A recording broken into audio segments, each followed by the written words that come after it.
बहुत समय पहले की बात है। गंगा नदी के किनारे एक पीपल का पेड़ था। पहाड़ों से उतरती गंगा अपने पूरे वेग से बह रही थी कि अचानक पेड़ से दो पत्ते नदी में आकर गिर गए। एक पत्ता तिरछा गिरा और दूसरा सीधा। जो पत्ता तिरछा गिरा था वो जिद पर अड़ गया। कहने लगा कि आज चाहे जो हो जाए, मैं इस नदी को रोककर ही दम लूंगा।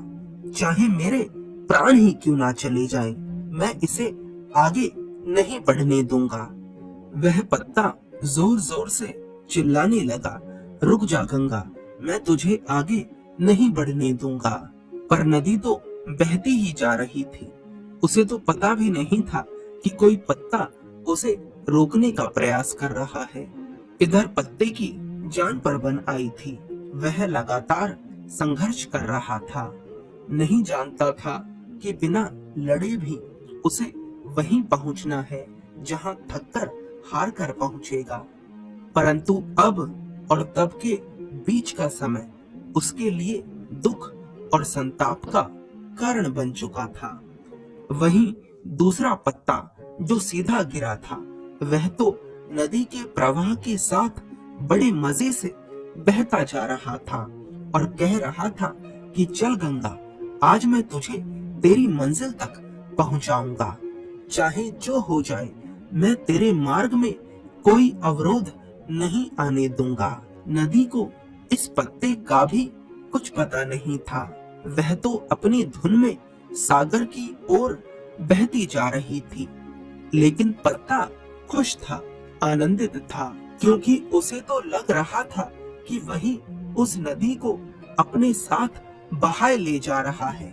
तिरछे पत्ते की ही तरह वह सीधा पत्ता भी नहीं जानता था कि चाहे वह नदी का साथ दे या ना दे, नदी तो वहीं पहुंचेगी जहां उसे जाना है।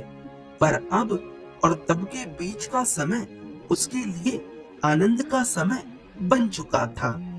जो पत्ता नदी से लड़ रहा था, उसकी जीत का कोई उपाय नहीं था, और जो पत्ता नदी के साथ बहा जा रहा था, उसकी हार का कोई उपाय नहीं था। यह कहानी हमें सिखाती है कि जिस दिन हम लड़ना छोड़ देते हैं, उस दिन से हम जीना शुरू कर देते हैं। अब लड़ना छोड़ देने का अर्थ यह नहीं है कि आप सपने ना देखें या संघर्ष ना करें।